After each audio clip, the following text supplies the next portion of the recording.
your content at the minute is quite eye catching for me because you're doing a quit nicotine challenge. Yeah. Yeah, it's quite out there, quite niche to be fair. I haven't seen anyone really doing it, and there's someone that's coming on in the next few months. He's doing a trauma challenge. He's trying to escape his past traumas by almost sitting in them. So what I wanted to ask you about is nicotine. For me, is one of the most harmful substances in the world because it's so easy to get addicted to it because there's so many different forms of it. You look at now, like there's vapes, not just cigarettes. Like and those vapes come in every different flavor. Whatever you like, you can get it. So, what's your journey been like getting off nicotine? How have you felt about it so far? That's a hard one because Tough.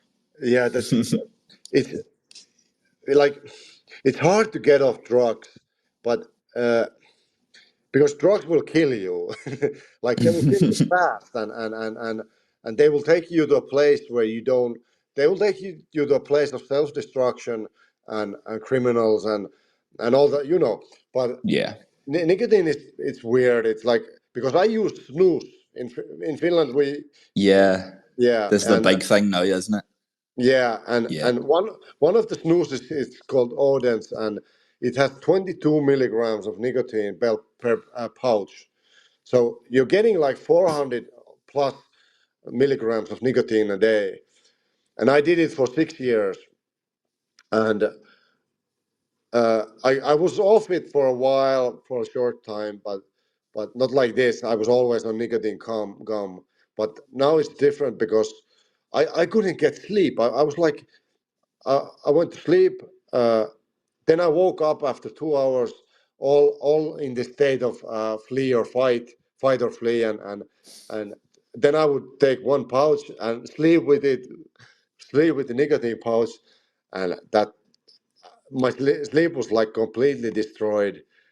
And then I just made the choice that fuck it, I'm gonna quit this, and I took two days on nicotine gum, but then my friend said that I almost relapsed because he was using snus and but then he said, why would you relapse and why are you using that gum because you're only making it worse for yourself.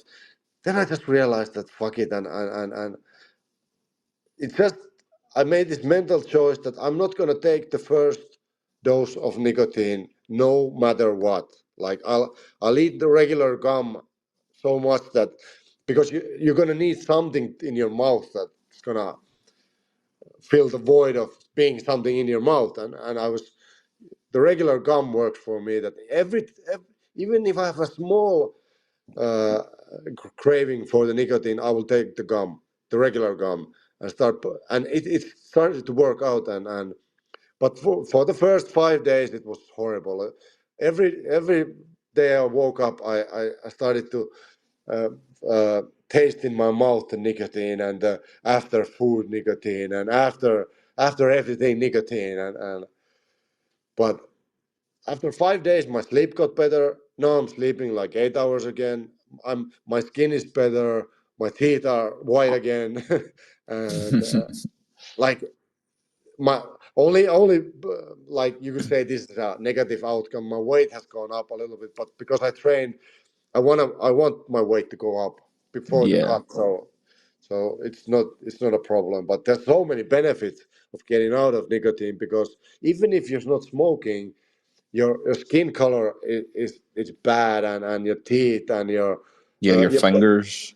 yeah your blood circulation is bad also you feel that I was getting a little bit of this uh, how do you say it your heart starts pumping and too fast and Yeah.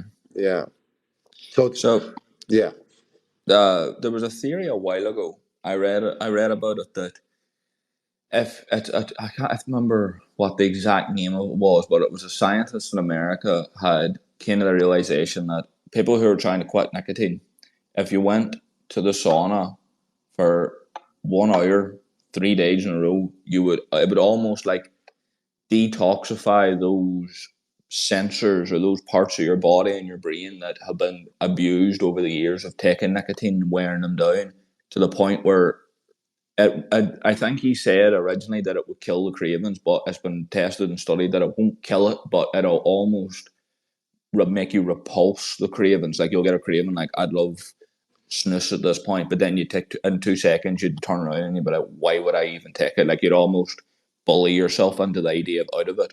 So, has there been anything on this time that you're doing it that you found that really, really helps? That maybe whenever you were starting, you didn't think it would. Well, yeah, I do the sauna thing also because, but that's because I'm Finnish and we go to the lake after that. And It's in I, your culture. yeah, that's it. So it's not a kind of a big deal for us. I didn't kind of attach it to the nicotine thing, but I'm saying the gum and eating has been because the craving is there. There's this weird feeling that you need something, and nothing will satisfy that need. Even if you eat candy or steaks or how it doesn't matter how much you eat, and the craving is still there, and uh, only nicotine would help for that. But I would say I started training a lot more, and as I posted last, I think I posted it yesterday that I walk to the gym, I train, I walk back home, and it's like 3 miles to the gym, 3 miles back, and I'm listening to fucking Danko the whole way, and so and also I've been meditating a lot, and I just changed my habits to something else, so it helped a lot, and I'm almost waiting for the walk more than the gym. I don't know Yeah, why it's that. There's something really that you're walking out there and some days I listen to something and some days I don't. But there's just something because everybody's going in their car or they're trying to get fast to somewhere. And by walking, you're doing something natural and you're helping yourself. And so the cravings kind of went away after 5 days, and I think that helped the most. Just starting new things. yeah. That's the biggest part, though, I think, because I've cut a lot of things in my life, and I've also seen people that are just, once they get the idea of, I'm going to stop this, they can just do it. And it looks so flawless. And then there's other people who they almost drive themselves insane trying to quit things. But the biggest thing that I've learned from it and from talking to these people that can do it, no problem, you like the problem people have with relapsing is they get bored. They just sit and Yeah. they do nothing. The main thing you do, if you're doing anything really, like even whenever I'm starting doing content creation, you can't be bored. You have to distract yourself at all times. You almost have to be doing something. So, like you said, to a normal person, walking 3 miles to the gym, having a workout, and walking another 3 miles back is insanity. But to someone who needs to fill their day to not give in to their cravings, it's almost like heaven. Like it's the perspective and the two sides Yeah. of it. So I think that's why I may be controversial saying that people relapse because they're bored, but in reality, if you're sitting in your bedroom staring at the wall in front of you, I'm not really addicted to anything at the minute, but I'm pretty sure I could find an addiction if I done that every day. Yeah, the problem with that is it's I think it's this is for everybody. If you stay like there's two things going on here. What you said that first thing is that boredom is a good thing, and when you try to be bored with meditation, so you kind of take control of the poor boredom. Then it's like then it's a different game. It will work for your benefit. But if you stay in bed and lie down there and sit with your thoughts, they're 90% of the time they're going to be negative. They're not Yeah, going. We're just like where our state is so weird that we're always the random thoughts that we get in are negative. Like you get one positive thought and you get 10 negative ones, and that's why that's why it's so hard that you can't trust your own thinking, and you have to do something to get rid of. You have to say to yourself, fuck your thoughts and start like physically do something.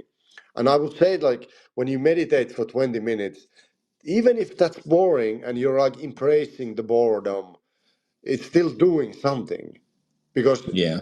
you're taking in another point of view about doing it than just lying. I know what it's like being depressed and lying in your bed and thinking you're gonna life is hell and everybody knows that's not gonna work. That's not gonna work.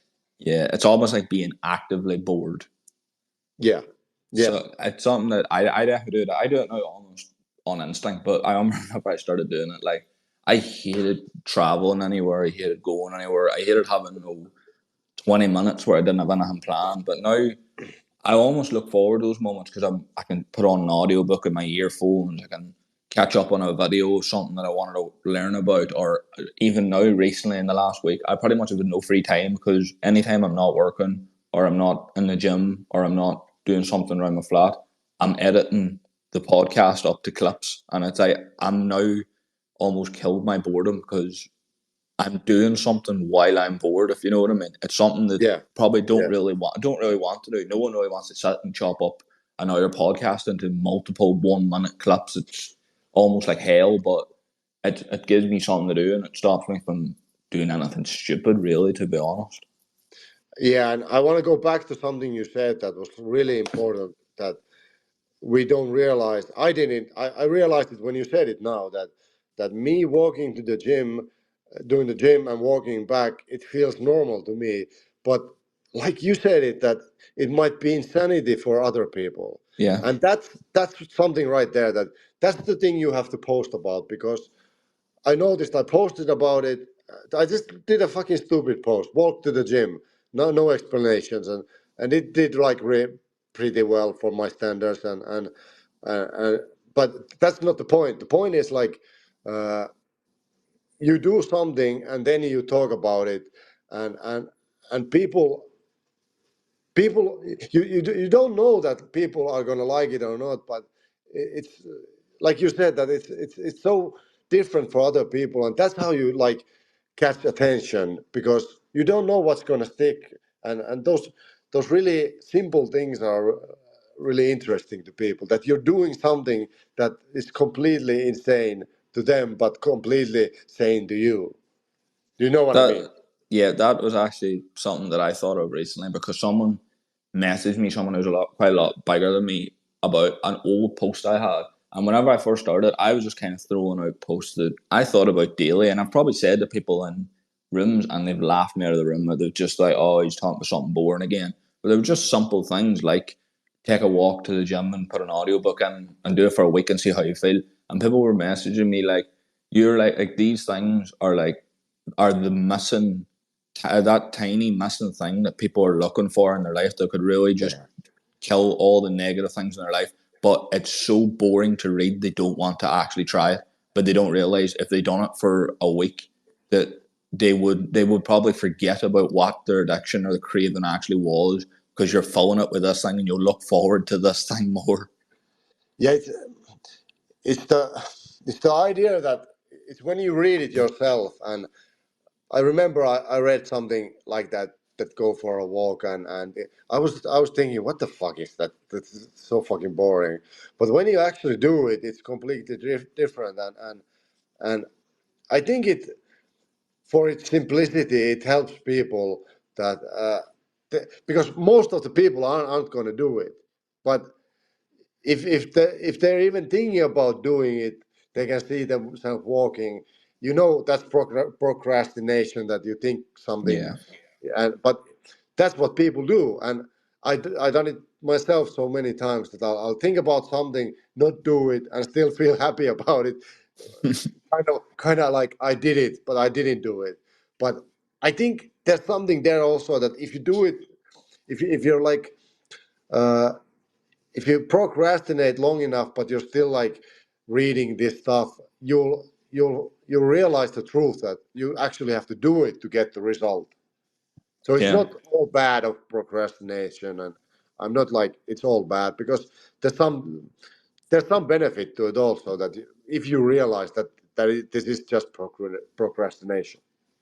Yeah, I think that like kind of it's become quite common now that people are saying that like for kind of mental clarity or mental wind down to go for a walk. And people are they're really trashing the idea of it. But these are the same people that want to start reading books, but they don't realize if you go for this walk 20 minutes a day, 25 minutes a day, and you put the book you want to read as an audio version in your earphones, you'll probably read about 10 books a year and you'll be healthier, you'll be fitter, you'll be more disciplined They Yeah. don't realize that we're not saying just go for a walk in a graveyard at night and listen to nothing in your ears and like think about all the horrible things that happen to you. We're talking about go for a nice walk and go park or walk to somewhere you're going and just have something actively on in your earphones that you would want to do that isn't audio mainly. Like a book to put in your earphones is ideal for me anyway. I've listened to Atomic Habits. I'm listening to 50 Cent's book at the minute. Just things that I do want to learn about, but if I sat and read them, I'd probably get bored. Yeah, yeah. I've been only listening to Dan Coe's Art of Focus because it's really good, and uh, I just like listening to him, and I'm not like blindly following what he's teaching, and because I'm a lot older than him, but I find there's so many good things about what he says. The main idea there that where you can control your focus, because Yeah. when you decide to go to Instagram and start scrolling, and that's your choice. And when you start to like see people that have things you want but you don't have, and you start feel desperate and lonely and not good enough, that's your own fault because you started looking at those people. There's nothing. There's just creators like us putting their content out, but we should know where to put our focus. And Yeah. when you deliberately put your focus in, go for a walk, listen to whatever you want, you're focusing on that, and you will get the results from that.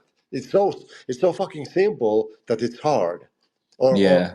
or the gym, or even the nicotine thing. That if you think about nicotine, you're gonna crave nicotine. But if you don't think about nicotine, you're just it's like we talk in recovery that there's this third step that like this is not a religious thing, but it says like take my will in my life and guide me in my recovery, and so something like that. But the main idea is that you start doing something, and you believe that your higher power or anything else will provide uh, the rest, the spiritual part of it. And that's the same thing with this, that you go for a walk, you listen to Dan Coe, who's your spiritual guide at the moment, and you just trust that this will work better than you just focusing on things that don't work. You know what I mean? It's so simple. Yeah. So simple when you put it in words.